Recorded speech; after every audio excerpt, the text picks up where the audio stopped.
ओम नमो आदेश। ओम काली। हर हर महादेव। तो सभी प्रेमी भगतजनों, आज के वीडियो में कुछ प्रश्न हैं जो कि पूछे गए हैं और हम कोशिश करेंगे कि उनके सरल और साधारण भाषा में जवाब दे सकें, ताकि जो भी लोग तंत्र के मार्ग में बढ़ना चाहते हैं या पीड़ित हैं, जो कुछ भी जिसकी समस्या है वह उसके बारे में जानकारी ले सके। ये 4 प्रश्न हैं जो मेरे पास भेजे गए हैं। प्रथम प्रश्न है, तंत्र में मेरी अक्षमता क्या है। तो एक शिष्य ने पूछा है कि गुरुजी, तंत्र में आपकी अक्षमता क्या है। तो बेटा, इसका जवाब जो है मैं दे देता हूँ। तंत्र एक विशाल प्रक्रिया है, एक विशाल ज्ञान है और इसका कोई आदि कोई अंत नहीं है। तंत्र भगवान शिव द्वारा रचित है और शिव देवों के देव महादेव। उसके बाद भैरव तंत्र आता है, काली तंत्र, साबर तंत्र, शमशान तंत्र, अनेक प्रकार के तंत्र हैं। हमारे गुरु योगी मंगलनाथ जी एक महान सिद्ध हैं, हिमालय के संत हैं, तुंगनाथ पर रहते हैं। उन्होंने हमें तंत्र का वो ज्ञान दिया है जिस ज्ञान का कल्पना भी करना आपके लिए संभव नहीं होगा।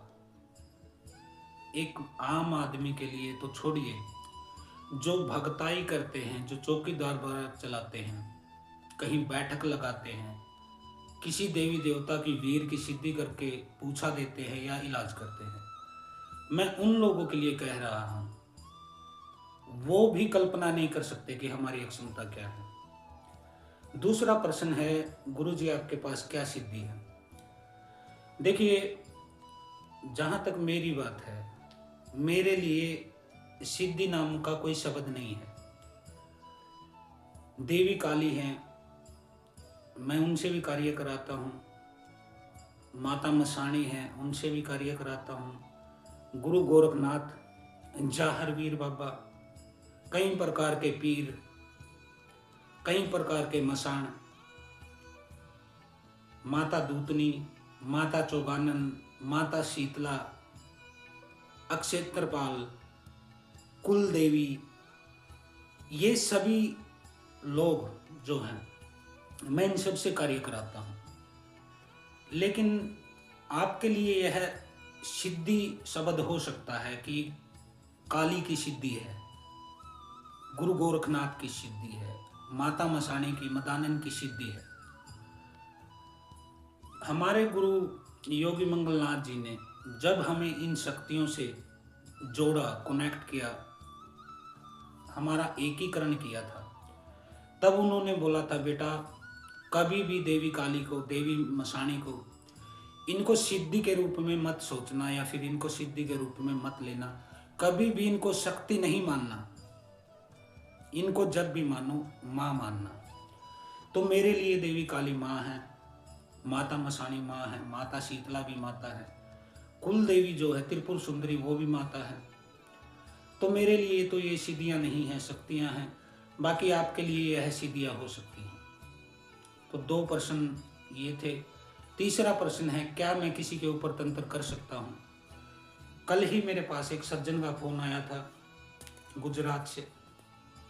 वह कह रहे थे कि गुरुजी, मेरे ऊपर फला फला प्रकार की क्रिया है, ऐसे ऐसे मेरे ऊपर जादू हुआ है, आप इसका निवारण कीजिए।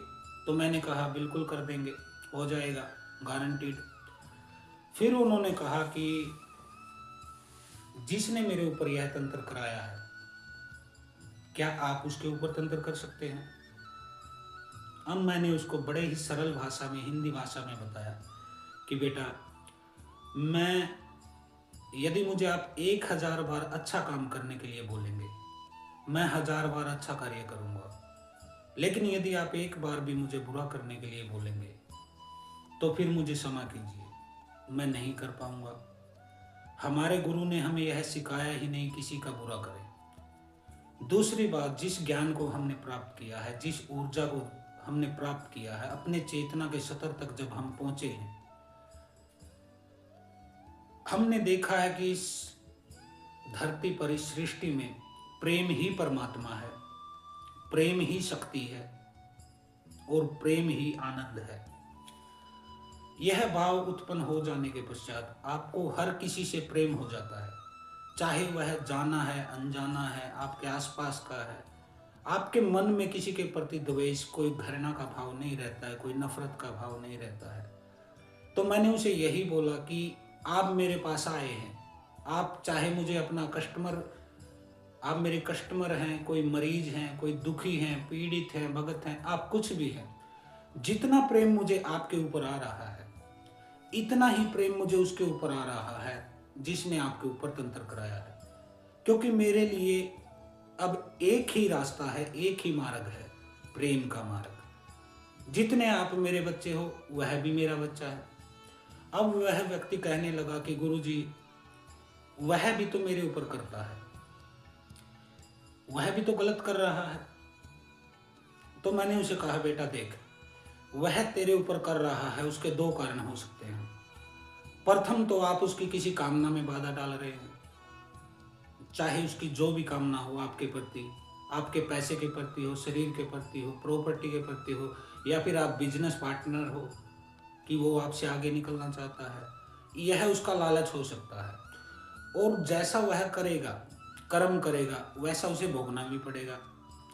दूसरा कारण हो सकता है पूर्व जन्म के संकेत। पूर्व जन्म में हो सकता है आपने उसके ऊपर ऐसा ही कुछ किया हो, उसका नुकसान किया हो, उसके साथ गलत आपने कुछ क्रिया की हो, और जो जैसा करता है वैसा उसके साथ भी होता है। क्योंकि आप दुनिया को जो बांटेंगे वही लौट लौट के आएगा। अब आप किसी को नमस्कार करेंगे मुस्कुरा के, वह भी नमस्कार करेगा मुस्कुरा के, प्रसन्नता से आपकी तरफ देखेगा। यदि आप किसी के मुंह पर तमाचा मारेंगे तो वह भी आपके मुंह को तोड़ देगा। तो सृष्टि का नियम ही यही है कि आप जो भी बोते हैं वही काटते हैं। आप दुनिया को जो भी देते हैं वही लौट लौट के आता है। आप दुनिया को प्रेम देंगे, प्रेम लौट लौट के आएगा। आप दुनिया को गाली देंगे, गाली लौट लौट के आएगा।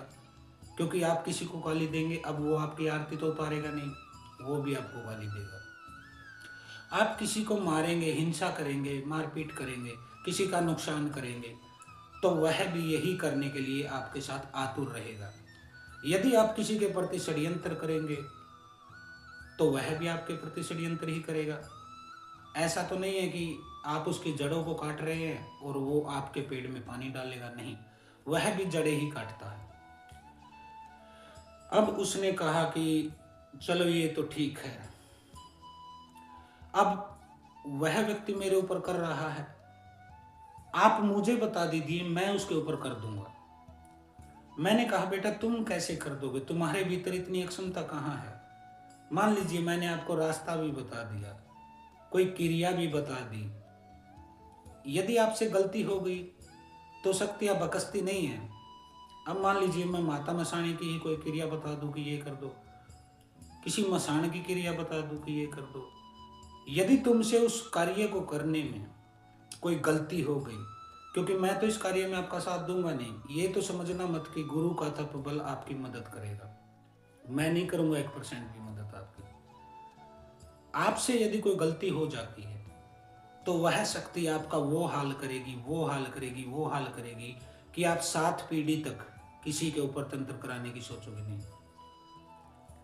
अब उसने कहा, गुरुजी फिर वह व्यक्ति भी तो कर रहा है मेरे ऊपर, उसमें अक्षमता कहाँ से आई, उसमें शक्ति कहाँ से आई। तो मैंने उसे कहा, वैसे वह नहीं कर रहा है, वो किसी गुरु से, किसी तांत्रिक बाबा, ओझा, बुनिया, सोखा, कोई बाकी, कोई भोपा, इनसे करा रहा है। तब उसने कहा, गुरुजी फिर आप क्यों नहीं कर रहे हैं जब वो गुरु कर रहा है।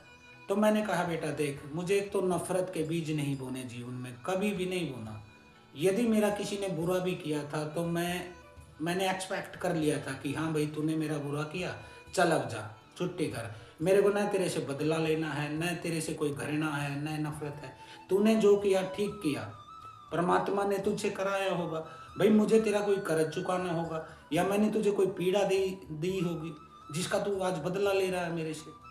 तो मैंने तो सबको क्षमा कर दिया था कि भाई अब मेरा कोई दुश्मन नहीं है, तो मैं नफरत के बीज नहीं बो सकता, क्योंकि यदि मैं नफरत के बीज बोऊंगा तो उससे जो पेड़ पैदा होंगे, उससे जो कांटे जन्मेंगे, वह मेरे ही पैरों को छलनी करेंगे। तो वह गुरु करता होगा भाई, उसका लालच भी हो सकता है। लालच भी दो तीन प्रकार के हैं। प्रथम पैसे का लालच, वह पैसे लेकर आपके ऊपर बुरा करता है। या फिर जो स्त्री आपके ऊपर करा रही है, हो सकता है वह अपना शरीर उस बाबा को, तांत्रिक को सौंप रही हो, काम भावना से वशीभूत होकर वो आपके ऊपर करता हो। वह किसी भी स्थिति में आपको परतंत्र करता हो, लेकिन मैं नहीं कर सकता हूँ, क्योंकि न तो मुझे आपके पैसे से कोई लेना देना, न ही मुझे कोई शरीर का सुख चाहिए, न ही मुझे कोई क्रोध है, घृणा है, कोई दूर भावना मेरे भीतर है, दूर दूर तक नहीं है। तो मैं कैसे किसी का बुरा करूँगा। अब उसका अंतिम सवाल था कि गुरुजी, वह मेरे ऊपर कर रहा है, क्या वो ठीक कर रहा है? खाली आप ये तो कह दीजिए कि भाई वो गलत कर रहा है। तो बेटा, इस चीज का निर्णय मैं कैसे ले सकता हूं कि वह गलत कर रहा है या सही कर रहा है? आपने उसका कोई नुकसान किया होगा, इस जन्म में किया होगा या पूर्व जन्म में। आपने सुना है जो किसी का कर्जा लेके मर जाता है, अगले जन्म में वह उसकी छाती में जमता है पेड़ बन के। आपने देखा होगा ना, कई बार नीम का कोई पेड़ होता है और उसके भीतर से पीपल का पेड़ पैदा हो जाता है, उसकी छाती को फाड़ के। तो वह अपना कर्जा तो उतारेगा ही, इस जन्म में ना उतारेगा, अगले में उतारेगा। परमात्मा ने उसे भी तो मौका देना है, प्रकृति उसे भी तो मौका देगी कि तू अपना बदला ले। आपको अब बुरा लग रहा है, पिछले जन्म में उसको बुरा लग रहा था कि यह व्यक्ति मेरे साथ बुरा कर रहा है, इस जन्म में वो तुझसे बदला ले रहा है। तो बुरा क्यों लग रहा है? तो मैं किसी के ऊपर भी, एक किसी के बाल के बराबर भी किसी का बुरा मैं सोच ही नहीं सकता हूँ, क्योंकि सोचने की अक्षमता ही मेरी खत्म हो गई है। बुरा मेरे भीतर से हर किसी के लिए प्रेम है। आप बच्चे हैं, बूढ़े हैं, स्त्री हैं, पुरुष हैं, पशु है, पक्षी है, मेरा हर किसी के प्रति प्रेम है। प्रकृति मुझे बुरा करने ही नहीं देगी। दो बात। अब तीसरा प्रश्न देख लेते हैं। तीसरा प्रश्न है कि गुरुजी, हमें बार बार तंत्र क्रिया से पीड़ित किया जा रहा है, उसका समाधान हमें चाहिए। एक माता आती हैं जिनके बाल खिंडे हुए होते हैं, शिस्त्री दिखाई देती है, लंबे लंबे दांत दिखाई देते हैं, लाल लाल उनकी आंखें हैं, और वह सौपन के माध्यम से, कभी जागृत माध्यम से हमें पीड़ित कर रही है। हमें उस तंत्र क्रिया से छुटकारा चाहिए। तो बेटा, यदि ऐसी कोई शक्ति आपको पीड़ित कर रही है, इसकी दो चीजें हो सकती हैं। या तो हकीकत में आपके ऊपर कोई तंत्र हुआ है, या फिर आपके घर के देवी देवता ही आपको पीड़ा दे रहे हैं। क्योंकि अधिकतर लोगों को जो माता मदानन भी दिखाई देती है, वह क्रोधित स्वरूप में दिखाई देती है। बाल उनके बिखरे हुए होते हैं, आंखें लाल लाल होती हैं, दांत निकले हुए होते हैं, जैसे वो खा जाएंगे। और यदि मैं आंखें बंद करके उनका ध्यान करता हूं, तो मुझे क्या दिखाई देता है? मुझे एक इतनी सुंदर स्त्री दिखाई देती है, बहुत ही ज्यादा सुंदर है उनका स्वरूप। उन्होंने सफेद कुर्ता पहना हुआ है हरियाणवी, नीचे घाघरा पहना हुआ है काले रंग का, चुनरी ओढ़ रखा है उन्होंने लाल रंग का, जूड़ा बना रखा है, गले में कंठी नामक आभूषण पहने रखा है। मुझे उनसे सुंदर स्वरूप आज तक किसी का दिखा नहीं है। लेकिन कुछ लोगों की दृष्टि ऐसी है, उनके प्रति विचारधारा ऐसी है कि उन्हें वो डायन के रूप में दिखती है। मुझे तो जब भी दिखती है, माँ के रूप में दिखती है। ऐसे ही कोई भगत कहता है कि मरघट काली चढ़ा दी गई है, मेरे ऊपर तो काली की चौकी चढ़ा दी गई है। उन्हें भी माता क्रोधी स्वरूप में ही दिखती है, ऐसा उनका कहना है। तो मेरा तो ऐसा मानना नहीं है। मुझे जब काली दिखती है, मेरे सर पे हाथ रखती है, बड़े ही प्रेम से बेटा कह के संबोधित करती। मुझे उनके स्वरूप, इतना दिव्य अलौकिक स्वरूप आप सोच नहीं सकते हैं। आपकी आंखें खुली की खुली रह जाएंगी। लेकिन वही कुछ लोगों को, तो कुछ हमारे भीतर की भावनाएं भी होती हैं, कुछ नेगेटिव चीजें भी हमने अपने भीतर बिठा ली गई। अब मान लीजिए आपके ऊपर तंत्र हुआ था, 20 साल हो गए, 30 साल हो गए, आप जगह जगह भटके भी होंगे, एक भगत के पास, दो भगत के पास, किसी ने काली बताया, किसी ने मरगट काली बताया, किसी ने मसानी बताया, किसी ने चुड़ैल बता दिया, किसी ने डायन बता दिया। आपको जितना बताया गया आप उसको रिकॉर्डर की तरह रिकॉर्ड करते चले गए, अपने मन में एक पक्की धारणा बना ली, उस स्वरूप को आपने स्वयं ही घड़ लिया है। ज्यादातर लोगों की बात कर रहा हूं मैं, उन्होंने उस स्वरूप को घड़ लिया है। अब है तो वो खाली एक प्रेत, लेकिन उन्हें वह मरगट काली दिखाई देती है, क्योंकि फला भगत ने बताया था ये मरगट काली है, किसी ने बताया था मसानी है, तो उन्हें नंगी सी स्त्री दिखाई देती है, काला उसका स्वरूप है, बाल बिखरे पड़े हैं, दांत लंबे लंबे राक्षस की तरह दिखाई देते, आंखें लाल लाल। तो कुछ लोग तो इन स्वरूपों को अपने मेमोरी में फिट कर लेते हैं, और ऐसा उन लोगों के साथ होता है जो सालों साल से तांत्रिकों के पास, मौलवियों के पास, किसी भक्तों के पास, ओझा गुनिया के पास चक्कर काट रहे हैं। ज्यादातर केसों में एक छोटा प्रेत होता है, एक मामूली सा प्रेत होता है। मैं तो मामूली ही कहूँगा, क्योंकि देखिए प्रेत की कोई औकात नहीं है हमारे सामने टिकने की, उसको आग लगा दूंगा मैं। लेकिन उन लोगों ने उसको धारणा बना लिया कि ये तो मरगट काली का स्वरूप है, तुम्हारे ऊपर तो मरगट काली चढ़ा दी गई है, शमशान काली चढ़ा दी गई है, माता मसानी चढ़ा दी गई है, पूतना चढ़ा दी गई है, और उन्होंने बार बार वही धारणा करना शुरू कर देती। जैसा भगवान श्री कृष्ण ने गीता में कहा कि देख अर्जुन, तू जैसा सोचेगा वैसा ही हो जाएगा। फिर वो डरते हैं कि इतनी बड़ी शक्ति मेरे ऊपर है, और जबकि होता है कि मामूली सा प्रेत वह पीड़ा दे रहा है। लेकिन जब मरगट काली का नाम आता है, भैरवनाथ का, क्रोध भैरव, शमशान भैरव लगा दिया है, मसानी चढ़ा दी है, तो व्यक्ति आधा तो वैसे ही डर जाता है, जिससे फिर वह उस चीज को स्वीकार कर लेता है और सोचता है कि काली तो बहुत बड़ी शक्ति है, भैरव तो बहुत बड़ी शक्ति है, ये तो किसी भगत से हटेंगे नहीं। और जब आपने धारणा बना ली, विश्वास बना लिया, फिर वह आपके लिए हटते भी नहीं है। आप काटते रहो चक्कर, इस भगत से उस भगत, इस धाम से उस धाम, इस दरबार से उस दरबार। अधिकतर केसों में मैं पूछता हूं कि आप इतनी जगह चक्कर काट लिया आपने, आपसे क्रिया क्या करवाई? तो वो कहते हैं कि गुरुजी हमसे ऑनलाइन पैसा डलवाया और फिर बोले कि हम यहाँ हवन करेंगे और तुम्हारा काम हो जाएगा। तो मैंने उससे पूछा कि बेटा हवन आपने किया? तो वह कहता नहीं। उस भगत ने आपके घर पे आके किया? तो वह कहता नहीं। आप उस भगत के घर जाके करवा के आए हवन? तो वह कहता नहीं। तो फिर आपको कैसे पता हवन हुआ है या नहीं हुआ? अब मैं ले लूँ आपसे 5,000, 10,000, 20,000, 50,000 और बोल दूं कि मुझे तो हवन करना है, तुम्हारा इलाज हवन से होगा, हरिद्वार में हवन करूंगा, शमशान में हवन होगा, रात के 12 बजे हवन होगा। तुम्हारे अंदर इतनी अक्षमता है क्या तुम शमशान में रात के 12 बजे ये चेक करने जाओगे कि उसने हवन किया या नहीं किया?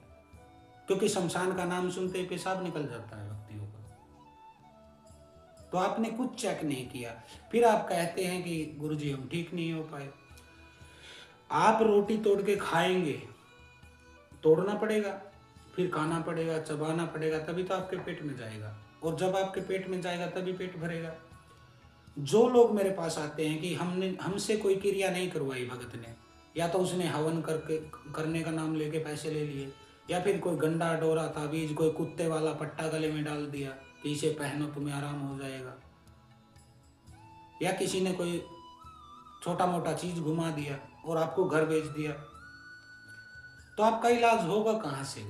ये कोई प्रक्रिया थोड़ा ना है इलाज की। तंत्र कहता है किसी चीज को काटने से ज्यादा जरूरी है आपके घर की सुरक्षा, आपके शरीर की सुरक्षा। तंत्र को मान लीजिए काट दिया, प्रेत को हटा दिया, 4 दिन बाद प्रेत वापस आएगा, तब क्या करोगे? है कोई जवाब? कोई पता है कोई तरीके का कि 4 दिन बाद वापस कोई प्रेत आ गया, कोई साथ लग आया, तो क्या करोगे? क्या आपका भगत करेगा? वो तो बोल देगा भाई मैंने तो कर दिया था, अब सामने वाले ने दोबारा करा दिया तो तुम्हें फिर से पीड़ा होने लगी, अब दोबारा कटवाओ। मैंने सुना है एक डॉक्टर था और वह डॉक्टर एक शहर में क्लिनिक था उसका एक ही लड़का था। उसने उसे अमेरिका भेजा पढ़ने के लिए। भाई वहां से तू एमबीबीएस करके आ, डॉक्टर बन के आ। डॉक्टर ने जीवन भर की कमाई उस लड़के के ऊपर लगा दिया कि बेटा बड़ा डॉक्टर बन के आएगा, बड़ा सर्जन बन के आएगा, चाहे जो कुछ भी हो मेडिकल भाषा में। अब वह लड़का कुछ साल बाद डॉक्टर बन के अमेरिका से इंडिया आ जाता है। अब उनका छोटा सा क्लिनिक था, हर समय मरीजों से भरा रहता था खचाखच। अब लड़का जैसे ही आया, डॉक्टर ने कहा सभी मरीजों से कि ये मेरा बेटा है, अमेरिका से यह है, डॉक्टरी सीख के आया है, आज से यह तुम्हारा इलाज करेगा।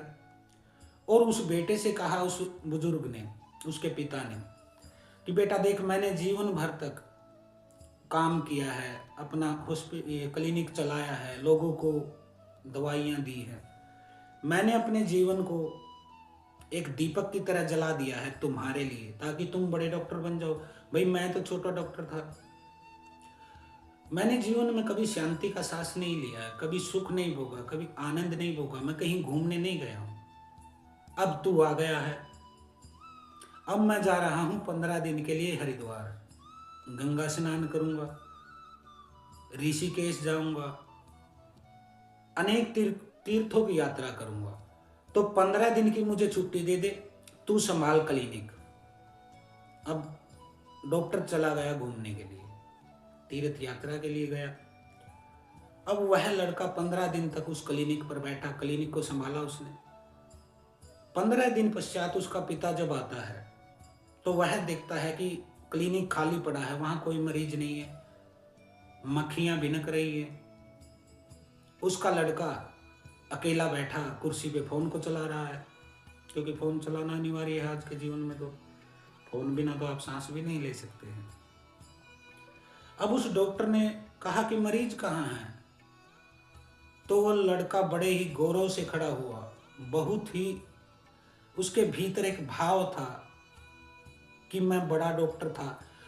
उसने कहा पिताजी मैंने सब लोगों को ठीक कर दिया है, 15 साल से जो लोग आपके पास आ रहे थे ठीक नहीं हो पा रहे थे, कोई 10 साल से आ रहा था, कोई 7 साल से आ रहा था, आपसे दवा ले रहा था निरंतर और वह ठीक नहीं हो पा रहा था, मैंने उन सब लोगों को ठीक कर दिया। इतना सुनते ही वो डॉक्टर माथे पर हाथ मार के बैठ गया।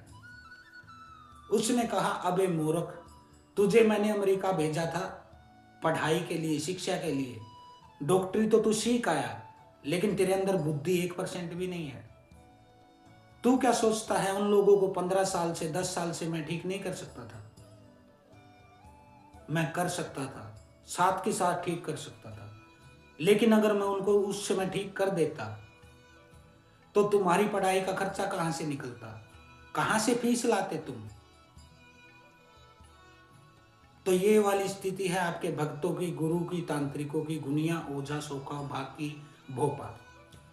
यदि उन्होंने आपको ठीक कर दिया तो उनका दुकान कैसे चलेगा? उनको तो भर भर के पब्लिक चाहिए ना, कि रोज उनके दरबार में बैठे, शनिवार को बैठे, मंगलवार को बैठे। यदि आप वहां जाएंगे ही नहीं, आप ठीक हो गए तो क्यों जाएंगे भाई? किसके दिमाग में कीड़े हैं कि वह तांत्रिक के चक्कर काटेगा ठीक होने के पश्चात?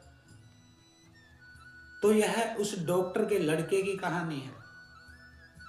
आपका भगत, आपका गुरु कभी ये नहीं चाहेगा कि तुम ठीक हो जाओ।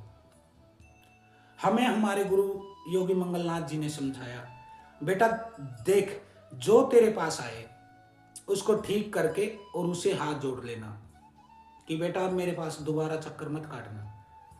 क्योंकि गुरु जो होता है, जो सतगुरु होता है, वह एक पुल होता है, एक ब्रिज होता है, उससे गुजर के जाना होता है दूसरे पार।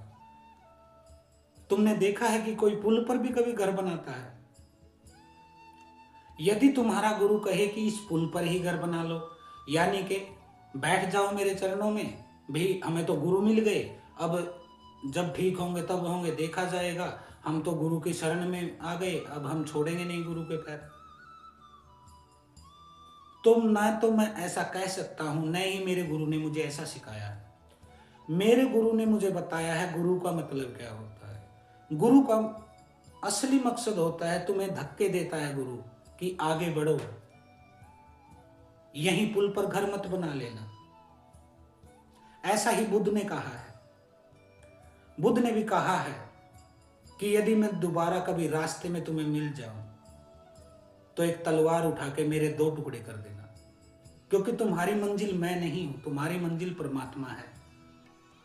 मैं खाली एक पुल हूं जिसके ऊपर से तुम्हें गुजरना होता है, मैं एक रास्ता हूं, लेकिन जाना तुम्हें उस पार है, यानी कि परमात्मा की दुनिया में, परमात्मा के ही चिंतन में, परमात्मा को ही अपने भीतर बसाना है। यदि आप बैठ गए गुरु के चरण पकड़ के, गुरु ने बांध लिया। मैंने अनेक लोगों को सुना है जो कहते हैं कि गुरु जी हमें कभी 21 शनिवार बुलाया, किसी ने 11 शनिवार बुलाया, फिर बोले होली पे आओ, दिवाली पे आओ, ये उपहार लाना, ये भंडारा कराना। गुरु का मतलब क्या होता है? गुरु का एक ही मतलब होता है, जो प्रेम का मतलब होता है। मैं उसे प्रेम मानता हूं जो आपको मुक्त करता है। जो आपको बंधन में डाले वह प्रेम नहीं होता है, वह भय होता है। और भय कैसा? अब ये फोन है मेरे पास, जब तक ये मेरे पास नहीं है, आपके पास है, तो मेरा मन करेगा कि ये मुझे मिल जाए, चाहे मुझे छीनना पड़े, चोरी करना पड़े। व्यक्ति अनेक ताकत लगाने की सोचता है कि मुझे तो ये चाहिए ही चाहिए, लेकिन जैसे ही वो इसे हासिल कर लेता है, अब वह इसको सीने से लगा लेगा कि कहीं ये चोरी ना हो जाए, कभी ये गुम ना हो जाए। दोनों ही स्थितियों में भय है। जब नहीं है तब भी भय है। अब मिल क्यों नहीं रहा?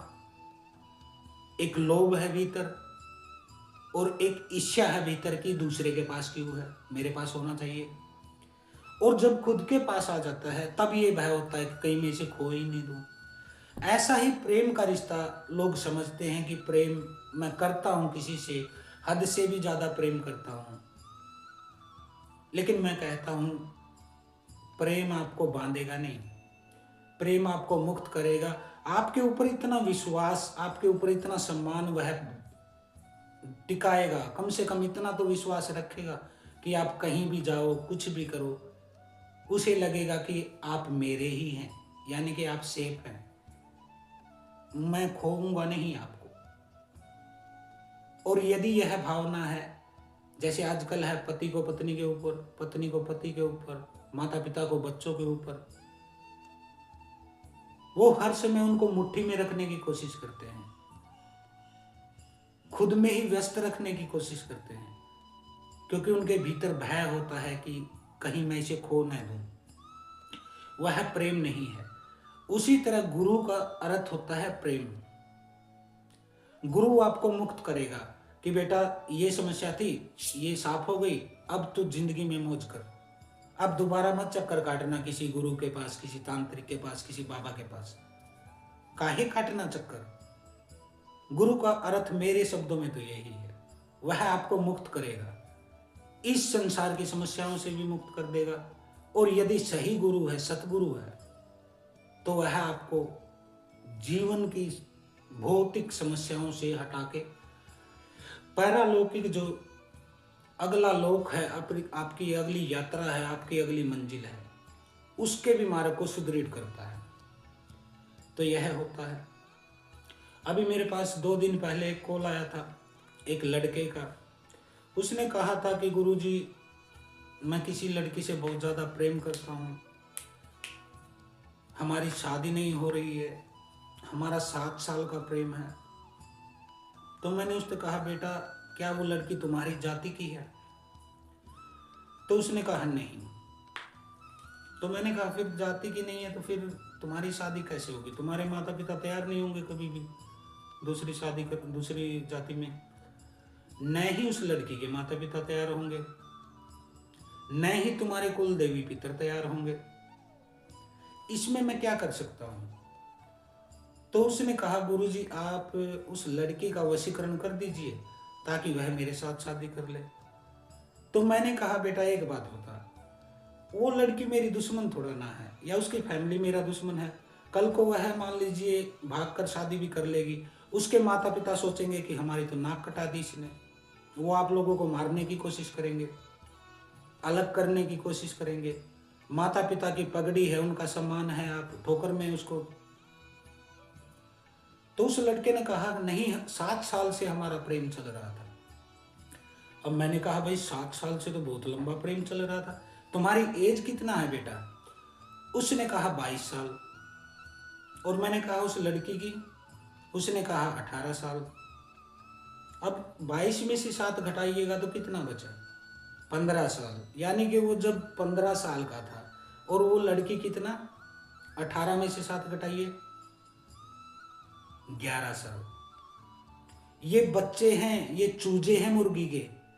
मुर्गी का चूजा भी थोड़ा बहुत समझदार होगा। 15 साल की उम्र में प्रेम हो गया इनको, और 7 साल प्रेम चलता है। मैं ऐसा कोई भी केस हाथ में नहीं लेता हूं जिसमें किसी को दुख पहुंचे, नुकसान पहुंचे। और मैंने उस लड़के को भी बता दिया, बेटा तू कहीं चक्कर काट ले, किसी तांत्रिक, भगत, मुल्ला, मौलवी, चौकी, दरबार, भोपा, गुनिया, सोखा, ओझा, तेरा ये काम कोई नहीं कर पाएगा।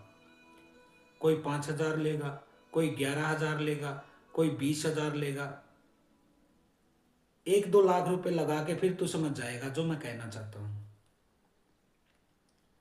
और ऐसा निश्चित ही होगा,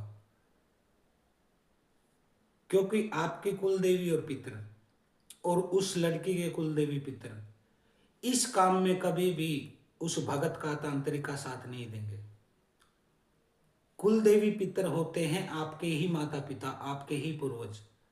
यदि आप कुछ भी गलत काम करेंगे, मान लीजिए आप अंतरजातीय विवाह कर रहे हैं घर वालों की मर्जी के बगैर, आप चोरी कर रहे हैं, आप बलात्कार कर रहे हैं, आप खून कर रहे हैं, ऐसे किसी भी कार्य में आपके माता पिता, आपका परिवार आपका साथ नहीं देगा। वो एक साइड हो जाएगा कि इसने किया है, यह है अपराधी। उसी तरह आपके कुल देवी और पितर आपके किसी भी घृणित कार्य को, जिससे आपके परिवार के, आपके पूर्वजों के सम्मान को ठेस पहुंचे, उनकी प्रतिष्ठा को धक्का लगे, उनको नीची गर्दन करनी पड़े, समाज उनके मुंह पर थूके, ऐसे किसी भी कृत्य में कुल देवी पितर आपका साथ नहीं देते। तांत्रिक पैसे ले लेगा आपसे, लेकिन आपका काम बनेगा नहीं। हाँ, वह आपकी पत्नी होती फिर मैं कर देता आपका काम, क्योंकि अग्नि को साक्षी मानकर आपने फेरे लिए होते, उसके माता पिता ने कन्यादान किया होता, आपके माता पिता ने खुशी से उसको स्वीकारा होता, हमारी बहू है, तब तो मैं आपकी कोई मदद कर देता, क्योंकि आपकी कुल देवी और आपका पितर मेरे साथ देंगे, आपकी फैमिली भी मेरा साथ देगी। लेकिन इस कार्य में मैं आपकी कैसे मदद कर सकता हूं? मैंने अपने अनेक वीडियो में बताया है कि मैं 2-3 प्रकार के केस हाथ में नहीं लेता हूं। पहला केस तो इलू इलू का केस है, और खासकर वो जिसमें कि परिवार उस रिश्ते को मानने को तैयार ना हो। दूसरा, सट्टे लॉटरी का और गड़े हुए धन का केस, ये भी हम हाथ में नहीं लेंगे।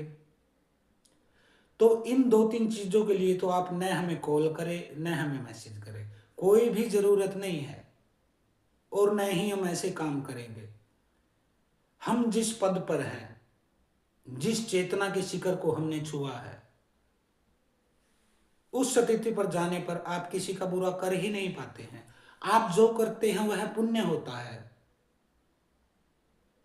ऐसी स्थिति पर पहुंचकर बुरा होता ही नहीं है, आपके हाथ से बुरा होगा ही नहीं, क्योंकि आपके भीतर एक प्रेम का सागर, एक दरिया, एक फवारा, एक झरना फूट जाता है, जिसकी बूंदें हर किसी के ऊपर बराबर बरसेंगी। चाहे वह शत्रु है, चाहे मित्र है, चाहे वह अमीर है, गरीब है, कोढ़ी है, कंगला है, लंगड़ा है, स्वस्थ है, सुंदर है। उस लड़के ने मुझे कहा, गुरुजी मैं आपकी शक्तियों को जान गया हूं, आपकी बातों से पहचान गया हूं कि आप मेरा कार्य कर सकते हैं। मैंने उसे कहा, बेटा मैं तेरा कार्य तो कर सकता हूं, 100% कर सकता हूं, लेकिन मैं करूंगा नहीं, क्योंकि तुम्हारा कार्य नैतिक तौर पर सही नहीं लगता मुझे। यह एक गलत कार्य है। यदि मुझे गलत ही करना होता तो मैं क्यों साधु का भेष धारण करता? क्यों मैं संसार के मोह माया से दूर होता? तुम्हारी एक मामूली सी लड़के के लिए मैं शक्तियों का प्रयोग करूंगा? मैं बिल क्लिंटन, अमेरिका के राष्ट्रपति डोनाल्ड ट्रंप की पत्नी का नहीं कर लेता वशीकरण, उसके साथ नहीं कर लेता शादी, दुनिया का सबसे शक्तिशाली आदमी बन जाता। तो थोड़ा सा सोचने की जरूरत होती है। जो व्यक्ति सिद्ध पद पर चला जाता है और जिसका मार्ग सही होता है, जिसके भीतर, जिसके हृदय में, जिसके अनाहत में परमात्मा की इतनी सी भी सुगंध चली जाती है, इतना सा भी प्रकाश चला जाता है, कोई तरंग जिसके भीतर आ जाती है, वह फिर जो करता है वह पुण्य ही होता है, पाप वह कर नहीं सकता है, क्योंकि प्रकृति उसे पाप करने नहीं देती है। वह एक हो जाता है प्रकृति से, परमात्मा से एक हो जाता है। किसी का बुरा करना, किसी का उल्टा करना, इसके भीतर जो बैठा है वो शिव बैठा है, वो बाबा भोलेनाथ बैठा है भीतर, सांस ले रहा है। वो बर्दाश्त करेगा कि मैं किसी का बुरा करूं, और मैं करूंगा तो क्या मेरे भीतर से ऊर्जा निकलेगी बुरा करने के लिए? ये फ्यूज नहीं उड़ा देगा मेरा, काट नहीं देगा उस तार को जिससे मैं जुड़ा हुआ हूं इनके साथ। ये 1 सेकंड नहीं लगाते हैं। और हमें क्या लेना देना है आपके प्यार से, प्रेम से? अरे जिस माता पिता ने तुम्हें पाला, 22 साल के हो गए, जन्म दिया, 9 महीने पेट में रखा, पढ़ाया लिखाया, चलना सिखाया, धूप हुई तो तुम्हारे ऊपर छाया किया, बारिश आई तो तुम्हारे ऊपर छाता किया, खुद माँ भीगती रही और तुम्हें सूखे में सिलाती रही, क्योंकि तुम बार बार पेशाब करते थे छोटे थे तब। माँ हर बार गीले में खुद सोती और तुम सोते सूखे में, क्योंकि वह तुम्हें सूखे में सुलाती, उसके भीतर ममता। और आज तुम एक स्त्री के लिए उनको ठोकर मारना चाहते। उसने कहा कि वह लड़की मेरे साथ गलत कर रही है। मैंने कहा क्या गलत कर रही है? उसने कहा वो अपनी फैमिली की मान रही है, वो जैसा कह रहे हो वैसा कर रही है। तो मैंने कहा बेटा वो तुम्हारे जैसी चूतिया नहीं है, वह अपनी फैमिली की मान के सही कर रही है। क्योंकि और माने किसकी? जिन्होंने पैदा किया, पाला लिखाया, बढ़ाया, उससे ज्यादा उसका अच्छा कौन सोच सकता है? और क्या इसीलिए पैदा किया था कि एक दिन काला मुंह करके भाग जाऊं माता पिता का अपने स्वाद में? तो वह गलत नहीं कर रही है, गलत तुम कर रहे हो, क्योंकि तुम चुतिया हो। वह तो अपने माता पिता की बात मान गई। चलो भाई उस समय कम उम्र थी, जवानी में 2.5 दिन आते हैं गधे वाले, आ गए उसमें भी गधे वाले। गलती इंसान से ही होती है, भटक भी जाते हैं। और आजकल तो इंटरनेट हो गया, फोन हो गए, मैसेज हो गया, चैट हो गया, आजकल तो और ज्यादा संभावना है भटकने की। मान लो उसने उस समय वह भटक गई थी, गलती हो गई थी उससे कि उसने माता पिता की मर्जी के बिना प्रेम कर लिया।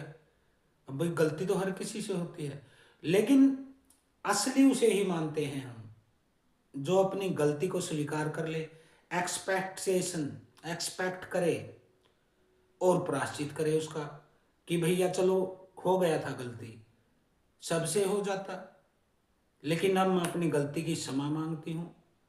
अब माता पिता आप जैसा चाहेंगे, जहां चाहेंगे वहां मेरी शादी कीजिए, जिससे कि आपकी भी इज्जत हो, मेरी भी इज्जत हो। अब भाग दौड़ के शादी भी कर लिया तो क्या है आपके पास? उस स्त्री के पास न मायका बचेगा न ससुराल बचेगा, तुम्हारे पास क्या बचेगा? माता पिता बोल देंगे साले ये है हमारा बनाया हुआ प्रॉपर्टी है, हमारा बनाया हुआ घर है, हमारी संपत्ति है, हमारे पूर्वजों की संपत्ति है, तूने गलत कार्य करके हमारा नाक कटवाया, अब निकल यहां से, इसको ले और इसको खिला, कमा और खिला, निकल यहां से। ऐसी स्थितियों में आपका कौन होगा फिर?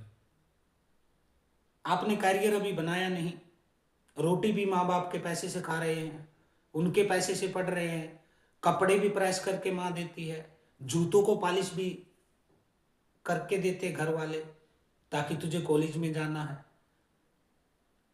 लेकिन तू क्या कर रहा है?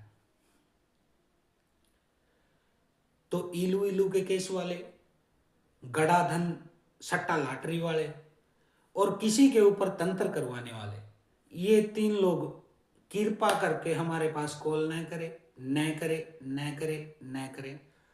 हम आपकी कोई मदद नहीं कर पाएंगे, कोई भी मदद नहीं करेंगे। तो आज के लिए इतना ही। हर हर महादेव। ओम काली। आदेश गुरु गोरक्षनाथ।